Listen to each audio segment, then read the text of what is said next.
Hokej speciál. Pardubičtí hokejisté se vrátili zpátky na vítěznou vlnu. Vyhráli po čtvrté za sebou, po příchodu trenéru Hořavy a Zadiny ztratili jen jediný zápas. Dál jsou ve hře o první místo v tabulce. Je tu magazín Hokej speciál na Českém rozhlasu Pardubice. Příjemný poslech přeje Otaku Tvěrt. Hokej speciál. Pardubičtí hokejisté bodovali na hřištích Kladna i Karlových Varů, naposledy si doma poradili s nepříjemnou Olomoucí. Té v sezóně nepovolili zisk ani jediného bodu. Hra Východočechů se zlepšuje, daří se hrát větší část zápasu, minimalizují se výpadky. Je tu další vydání magazínu Hokej speciál, naším hostem dnes pardubický útočník Miloš Kelemen, kterému přeji hezké odpoledne. Ďakujem pekne za privítanie a som rád, že tu môžem byť. Jak se vstávalo po vítězném zápasu? Tak super na to, že máme malé dieťa doma, takže vstávame o 7, čo je ešte dobrý čas zatiaľ. A určite sa vždycky stáva lepšie po vyhratom zápase ako po prehratom, takže v poslednej dobe sa stáva dobre. I se asi líp trénuje, ne? Všetko sa lepšie robí, sa dá povedať, a aj ten príchod do tej kabíny, proste je to vždycky také, väčšia pohoda je tam a hlavne ten človek sa lepšie cíti, keď vie, že sa darí a vyhrávajú sa tie zápasy.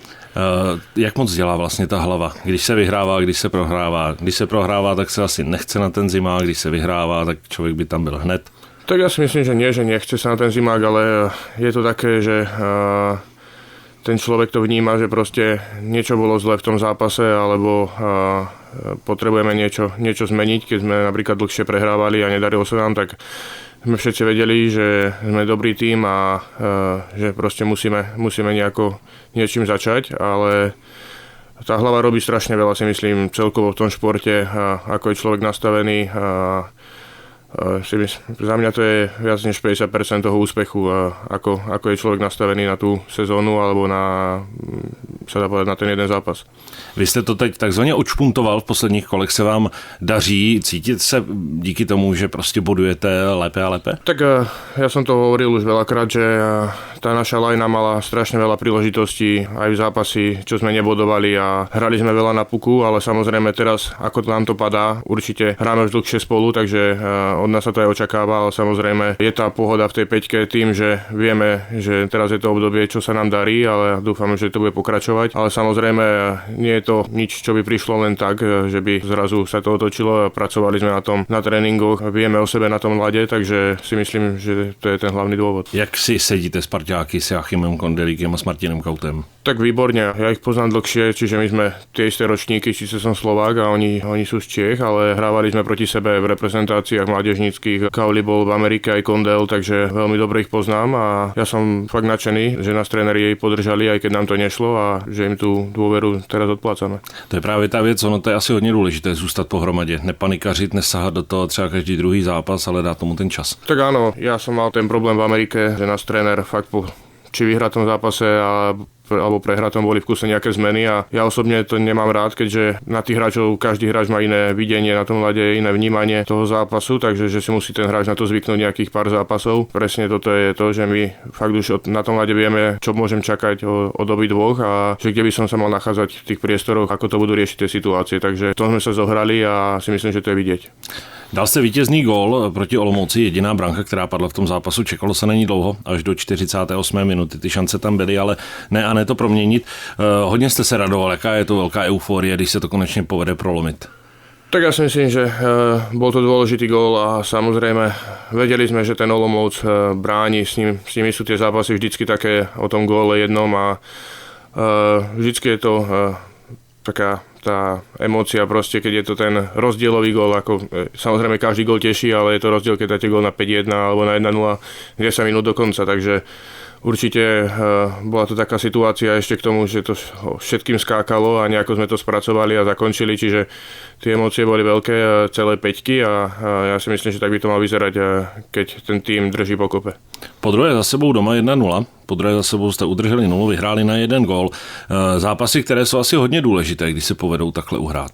Tak ja si myslím, či smerom do play-off, ale celkovo aj tej základnej časti, keď tým vydrží alebo udrží výsledok 1-0, niekedy sú tie zápasy, že nám to nepadá, dali sme aj včera pár tyčiek, takže aj v tom play-off proste tam človek neočakáva, že budú zápasy 6-4, 6-5, ale práve takéto zápasy a my sme radi, že to začíname zvládať, s tým sme mali problém mesiac dozadu a naozaj sme sa zlepšili v tej defenzívnej hre a našťastie nedostávame toľko gólov a začíname ich aj dávať a tvoríme si tie šance, lebo vieme, že ten tým vpredu máme kvalitný, ale musíme začať brániť a to sme začali a dúfam, že to bude pokračovat. Ono to bylo vidět včera právě po tom vstřeleném gólu, pak tam přišla třeba další šance Mateje Pauloviče, ale bylo to o tom, že jste se nestrachovali o to, jestli to ubráníme, ale šli jste za tím, že to ubráníte. To je ten rozdíl. No tak hrali sme stále tú našu hru, že viac menej sme ich nepustili ani do nejakého odvolania brankára. Sice tam spravili faul potom, alebo boli 6, ale nemali nejaký výrazný tlak, stále sme boli my na puku a ja si myslím, že to je ten dôvod, prečo sme to aj uhrali, že sme neprestali a nezačali sme sa strachovať o ten výsledok, ale hrali sme stále tú našu hru celých tých 60 minút a ten výsledok sa dostavil. Hokej speciál. Marek Zadina si pochvaloval, že do toho systému to začíná zapadat víc a víc, že ho víc a víc berete za svůj, že to na tom ledě je znát po tom, co vlastně přišli s panem Hořavou a začali tomu týmu něco ordinovat. Vnímáte to tak? Tak určite áno. Či už na tých tréningoch strašne veľa to pilujeme, tú obranú zónu, súboje. Dnešný hokej je strašne veľa 1-1 súbojov. Keď ich vyhrávate, tak viac menej vyhrávate zápasy, čiže dosť sa sústredíme na to a je to vidno aj v tých zápasoch, či v obranej tretine, ale aj útočnej.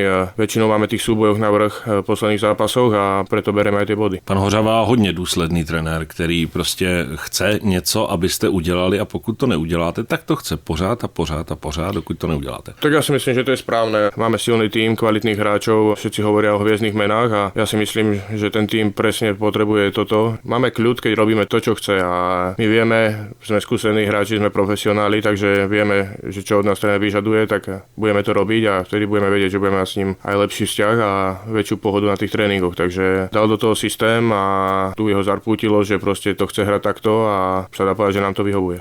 Jak se proměnila nálada? Teď to nemyslím v souvislosti s tou trenérskou výměnou, ale s tím, že předtím jste trošičku v uvozovkách tápali, vy sám jste to říkal, že prostě to nebylo úplně ideální a nebylo to ono. A teď, když prostě to opravdu začíná mít tvář, ta hra týmu, ta vítězství přibývají, jak se proměnila nálada v kabině?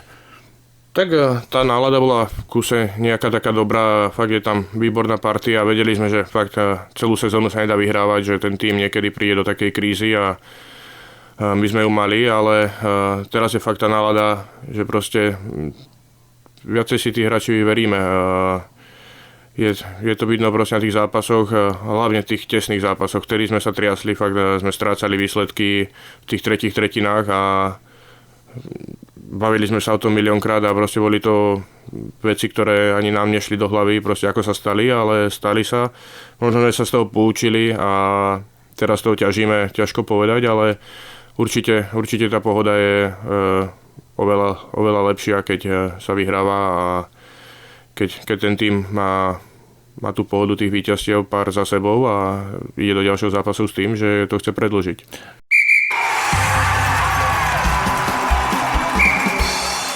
Není to třeba trošku ku prospěchu, když si tým projde v uvozovkách nějakou takovou herní krizi během základní části, protože v minulém ročníku Pardubice suverénně prošly základní části, vytvořili rekord extraligy, o 10 bodů porazili Spartu, vytvořili ten rekord 121 bodů, Sparta 111. V každém jiném ročníku by na to byla první, ale tenkrát to nestačilo a ten tým tím prošel jak nůž máslem, když to tak řeknu. Ale přeci jenom projít si nějakým takovým krizovějším momentem a vědět, jak se zachovat v tom a jak si s tím poradit.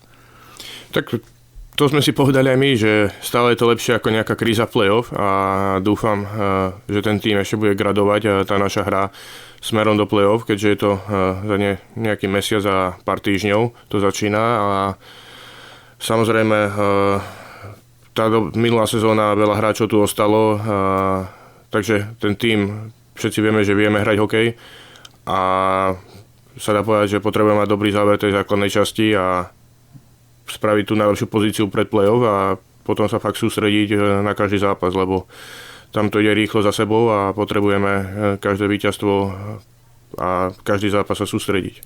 Sledujete tabulku? Je to první místo tím cílem? Teď jste od Sparty 1 bod, ale máte navíc zápas k dobru. Tak sledujem a viem, že máme o zápas menej, ale samozrejme každý chce byť prvý a vyhrávať a sa dá povedať všetky poháre, čo sa dajú, takže určite chceme byť na tom prvom mieste, je to výhoda domáceho ľadu, potom ďalej v play-off určite a samozrejme určite aj Sparta to chce, majú tiež dobrý tím a ešte sa mi zdá, že s nimi aj hráme jeden zápas tu na doma, tak možno to bude to rozhodujúce, takže uvidíme.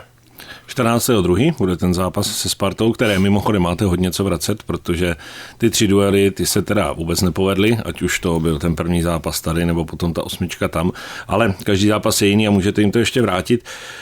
To domácí prostředí pro to playoff by mohlo být důležité a vám se letos sakramensky daří doma. Tak ja si myslím, že nebol som tu od začiatku sezóny, ale zrovna sme prehrali iba s Libercom doma, ak si dobre spomínam, neviem, či to je pravda. A určite tak je to lepšie asi hrať doma, predsa aj na tej Sparte sa nám nedarilo, je to, každý štadión je iný led, uší, širší, proste doma je doma a my hráme doma, musím povedať, že lepší hokej zatiaľ, aj keď sme možno vyhrali 1-0 posledné 2 zápasy, ale predtým sme vyhrávali doma a strácali sme veľa zápasov vonku, takže doma začínať je výhoda určitě. Bylo to s Libercem a bylo to se Spartou 0-4, to byl ten první zápas, takže to jsou jediné 2 zápasy, kdy jste tady nebodovali. Jak je cítit už to blížící se playoff? Přece jenom není to nějaké 7. kolo základní části, ale už tak nějak jdeme do finiše. Tak ja si myslím, že to nie je nejako cítim, my sa fakt sústredíme vždycky na ten nadchádzajúci zápas, ale všetci to máme podvedomí, že to playoff príde a je to pre mňa osobne a pre všetkých hráčov je to taký svátek, že proste fakt vlastne celú sezónu sa pracuje kvôli tomu, aby sme sa tam dostali a tam sa fakt o niečo už hrá, ako sa dá povedať, že áno, budeme prvý po základnej časti, ale keď vypadneme v prvom kole, tak tá sezóna nebude úspešná, takže vieme, že tam ide do tuhého a tam treba zabrať ešte viacej. A jak to máte vy, když se to přelomí z základní části do playoff, je tam takové to chvění, takové to konečně přichází to pravé ořechové? Tak ja si myslím, že to má každý hráč, ale ja osobne to mám veľmi rád, lebo tam sa ukazuje aj tá kvalita toho týmu, aj kvalita toho hráča. Všetci sa dá povedať, že hrajú fakt naplno a ide o všetko proste. Tie zápasy potrebuje každý vyhrať tie 4, aby postúpil ďalej v sérii a to rozhoduje to. Takže ja to mám rád strašne a už sa na to teším. Hokej speciál. Pojďme k vám, jak vy jste se vlastně dostal do hokeje, k hokeji? Tak môj otco hrával hokej, čiže nehrával na nejakej veľmi vysokej úrovni, ale vyrastal som na štadióne a v 4 rokoch som bol na korčuliach a odtedy ma to drží nejako a som za to rád, lebo je to taká aj vášeň, náplň života, samozrejme aj práca, ale teraz máme syna, čiže chcel by som ho asi viesť tým istým smerom a toho človeka to vychová aj také disciplíne, takže si myslím, že či to je hokej alebo iný šport, v dnešnej dobe tých mladých to potrebujú tie mladé deti, lebo tá doba je zasa iná, ako my, keď sme boli mladší a ešte naši rodičia, keď boli mladí, to bola úplne iná doba, čiže ja si myslím, že ten šport je podstatný žiť v tom kolektíve, alebo aj keď je individuálny šport, ale žiť zdravo a športovať. Koketoval jste ještě s nějakým jiným sportem? Ťažko mňa baví. Kým som bol mladý, ja som hrával veľa športov, tenis, futbal, ale vždycky to bol ten hokej, že to som robil tak v lete, keď hokej nebol, ale vždycky hokej bol číslo 1. Dá se říct, kdy jste se rozhodli, že prostě, nebo kdy rozhodlo, asi to rozhodnutí nemohlo padnout, ale kdy jste si jako malý říkal, já bych se chtěl hokejem, že já bych chtěl být profík? Tak to som si asi nikdy nepovedal, to ono išlo nejako tak rokmi, že proste som sa k tomu dostal nejako k tej zmluve prvej seniorskej, ale asi to išlo možno v tých 15 rokoch, že tam sa láme chlieb, ako ten dorast juniorka, že proste ten hráč už či bude študovať vysokú školu a samozrejme dá sa to aj popri hokeji, ale asi to neprišlo nejako, že dobre, chcem zarábať hokejom, že proste nikdy som nevedel, či nepríde nejaké zranenie a či sa dostane vôbec do toho A týmu niekedy a našťastie sa to podarilo a si myslím, že je to ako práca všetkých detí a ich sen proste hrať ten hokej a zarábať si ním. Zmiňoval jste kolegy z Lajny, Jáchyma Kondelíka a Martina Kauta, že byli v zámoří, ale vy jste tam byl taky. Byl to váš sen od začátku? Co jste si říkal, že ten hokej budete brát na vážno, tak NHL? Tak ja si myslím, že to bolo sen ešte, keď som aj vedel, že to nebudem brať vážne ten hokej a hrať ten NHL zápas a proste málo komu sa to podarí a ja som bol veľmi nadšený, keď som sa dozvedel, že budem hrať a bol to jeden z tých splnených snov. Co vám dalo zámoří?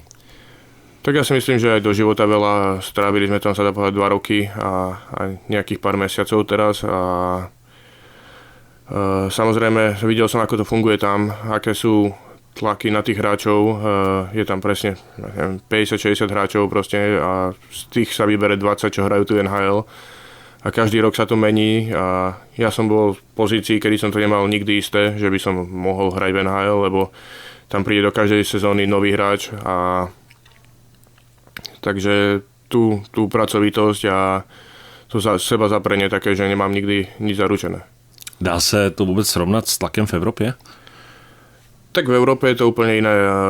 Samozrejme, zase je to iný pohľad. Tam vás presunú na farmu, tu na sa podpisujú tí hráči, že ráta sa s ním do tej zostavy a sa dá povedať, že sú tie 4-5 a možno nejakí 2 hráči navyše alebo juniori, ale tam je to fakt široké spektrum hráčov, ktorých oni môžu osloviť a proste je tam tá hierarchia nejaká, že sú tam kuse draftovaní hráči, tí majú prednosť každým rokom väčšiu a väčšiu pred vami a vždycky sa to posúva ďalším rokom a ja som vycítil nejako, že tento rok je ten správny čas už sa dá povedať ukončiť tú cestu alebo skorej nejako prerušiť a vrátiť sa naspäť. První gól v severoamerické NHL, to sa asi nezapomene nikdy v živote. Tak nie, no, bol to taký kurioznejší gól, som sa nejako natlačil a proste to prešlo medzi nohy, som to tam nejako dopichal cez brankára, ale samozrejme super zážitok a nezabudnem na to asi nikdy. Zmínil jste, že to možná není ukončené, možná přerušené, jak to máte? Tak ja sa sústredím hlavne byť tu na Pardubiciach, ja som tu na veľmi šťastný a trošku mi to pomohlo skrz toho hokeja aj života s rodinou. Čo sa týka cestovania, aj trávim viacej času s rodinou, takže ja som veľmi nadšený, či mesto alebo spoluhráči a teraz tu mám zmluvu na 3 roky, sa dá povedať, takže nechystám sa nikde ísť vôbec a práve naopak nám sa tu veľmi páči a by som ostal. Vy jste jedním z těch hráčů, na kterých by tým chtěl stavět nebo klub chtěl stavět do budoucna. Je vám 25, proto vlastně vás přiváděli jako vlastně mladší hráče. To znamená, dovedete si představit, že tady tedy těch několik sezón strávíte? Určite áno. To bolo hlavné, preto som povedal pozastaviť alebo skončiť. Sám neviem, či príde nejaká možnosť, bolo by to o komunikácii, aká možnosť príde. Samozrejme, asi už nie som v tom veku, že by som na nejaký dvojcestný kontrakt išiel o pár rokov, určite nie, takže ja som hľadal niečo dlhodobé a tie Pardubice sme komunikovali s pánom Sikorom a on povedal, že sa mnou počíta na dlhšie, čiže preto som dostal aj tú 3-ročnú zmluvu a určite by som to kľudia aj predĺžil ďalej. Mluvíme tady o Pardubicích, mluvíme tady o NHL. Česká extraliga šla hodně nahoru. Je to ráno samozřejmě spoustou věcí, zkvalitnila se, jsou tam peníze, nechodí se do KHL a podobně. Je pro vás vůbec představitelné, že vy, jakožto hráč, který patří k výrazným oporám takto silného týmu, by třeba uvažoval o tom, že by šel někam jinam do Evropy? Nebo pro vás existuje jenom tady teď momentálně Pardubice, kde se vám tolik líbí a případně teda možná ještě NHL, ale Evropa by byla pase? Ja si myslím, že Európa je pase. Preto som vlastne tady, ako ten hráč, keď sa vracia z Ameriky, má tých ponúk viacej, ale čo mi dávalo najväčší zmysel aj to, ako sa tu chce pracovať a čo sa tu chce vytvoriť a celkovo tá kvalita tej českej ligy. Ja si myslím, že keď sa pozrieme na tú Švédsku, áno, švédska je kvalitná, švajčiarska, ale tá česká je, si myslím, na tej istej úrovni. Takže tam ten človek nemá čo získať. Ja som sa na to pozeral aj z iného hľadiska, z rodinného. Sme tu vlastne doma, nie je tu žiadna jazyková bariéra, nie sú tu viac menej žiadne tripy, že by som bol preč viacej dní od rodiny a to si myslím, že bolo najlepšie riešenie a vôbec toho neľutujem a pre mňa, keby cez túto dobu napríklad tej 3-ročnej zmluvy prišla nejaká ponuka zo Švédska alebo Švajčiarska, tak asi by to neprešlo. 4hodinová cesta do Karlových Varů, to se dá vydržet. To se dá přežít. No, ještě jedna věc. Ono možná kousek NHL se toho dočkáte i tady. Výhledu té haly, která by tady měla být. A ten projekt, o kterém se mluví, hala v New Yorku, by byla to největší inspirací. Pan dědek říkal, tak to sem přenesem, malinko to přifouknem, malinko víc to teda přifouknem. Asi lákavá věc, ne? Tak ja si myslím, že to bude super pre celý český hokej a celkovo aj pre európsky hokej si myslím a samozrejme pre Pardubice. Keď sa to podarí všetko a kľudňak za tých pár rokov by som tu bol stále a nejaký prípravný zápas s tým NHL tímom a si myslím, že ten rozdiel by nebol taký, ako si myslia všetci. Ještě jedna věc k vám, jak vy vypínáte od hokeje, protože každý hráč potřebuje od hokeje vypnout. Jak relaxujete, co vás nejlíp vyklidní, jestli to je příroda, procházky, rodina, co to je? Tak teraz posledný rok je to rodina, máme 10-mesačného syna, takže viac menej, kým nebol ešte na svete, tak ten hokej bolo také číslo 1 aj so ženou, že sme to veľa preberali a aj keď sa nedarilo, tak sme sa v kuse rozmýšľali, že čo ako spravíme, lebo ona je ako môj najväčší fanúšik, takže ale teraz viac menej prídem domov a fakt venujem sa tej rodine a samozrejme niekedy som unavený aj ja, ale ten čas s tou rodinou je pre mňa najviac a myslím si, že tie prechádzky spoločné, alebo teraz som ich napríklad zobral so sebou a pojďme sa prejsť, takže asi nejako tak vypínam. Tak už vás nebudu dlouho zdržovat, ale zeptám se. Vidím na ruce tetování, kdy bylo první? První, ťažko povedať, první bolo nejakých, keď som mal 18 rokov asi, ale zrovna toto, čo mám na ruce, tak to som si dal spraviť minulú letnú prípravu, celú ruku. U hokejistů to není vidět, na rozdíl od fotbalistů. Fotbalistů to vidíte na první pohled, protože hraješ v krátkých rukávech. U hokejistů to není vidět. Takže jaký je poměr v pardubické kabině? Kdo má tetování, kdo nemá? Tak zhruba procentuálně. Procentuálně? Teraz si to musím rýchlo představit, kdo má. Se vidíte v té posilovně, včera tam byly záběry, zrovna třeba Tomáše Vondráčka, jak posiluje a vedle toho Jirka Smejkal, ten tam něco měl, měl na hrudníku tetování. Takže tak pro zajímavost. Myslím si, že tak koľko môže mať? Ťažko povedať. Niektorí chlapci majú také menšie tetovania iba, ale také väčšie, čo majú, je Houďas, Smejky, asi ja. A Pláta teraz. Má aj Vilda niečo, sa mi zdá. Takže možno tak 50/50 celá kabína, že má niekto niečo, nejaké malé tetovania. Asi nejaký význam, čo to má pre nich. Ťažko povedať, nepýtal som sa. Ja osobne mám jedno tetovanie, kde mám svoju ženu, ale inak tie tetovania boli také, že čo sa mi páči iba. Pojďme na poslední otázku, která je tradiční pro každého hosta, který tady je. Co byste si přál do příštích dnů, týdnů pro sebe a pro tým? Tak pro sebe, hlavne nech som zdravý ja, moja rodina a celkovo celý tým. Nech sa nám už vyhýbajú tie choroby, lebo v posledné obdobie nás aj to trošku trápilo. Aj mňa osobne, takže asi to zdravie je najviac a hlavne predtým nech pokračujeme tak, ako sme teraz hrali posledné zápasy a máme čo najviac výhier.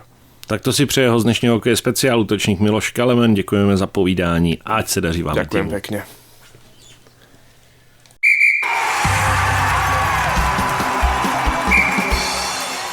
Takový byl dnešní hokej speciál na Českém rozhlasu Pardubice. Do příštího vydání našeho magazínu se hrají pardubičtí hokejisté 2 zápasy.